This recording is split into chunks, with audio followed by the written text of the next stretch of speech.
So in this Kayak.com tutorial video, I'll be showing you guys how to book an apartment rental here on Kayak.com. So once you open up Kayak.com, I want you to go ahead and make sure that stays is selected, then select a city. So for example, if you were going on vacation in New York City, but rather than a hotel you wanted to stay or rent an apartment, for example, you can go ahead and type in the location. So I'll just type in New York right here, select your dates, and then press on search.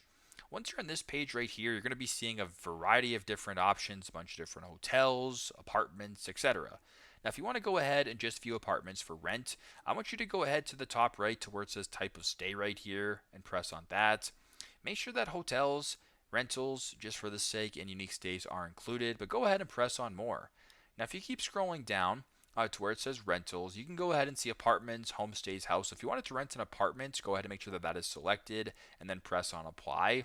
Now what you're going to be seeing right here is a refined search of a bunch of different apartments that are being offered for rent. So you can go ahead and check out whatever you're looking for, as well as the website that they're offering. So in this case, booking.com. But yeah, very simple, very straightforward. You can go ahead and proceed that way. But yeah, this is how you guys can book an apartment rental on kayak.com. Thanks again for watching, and I hope this video helps.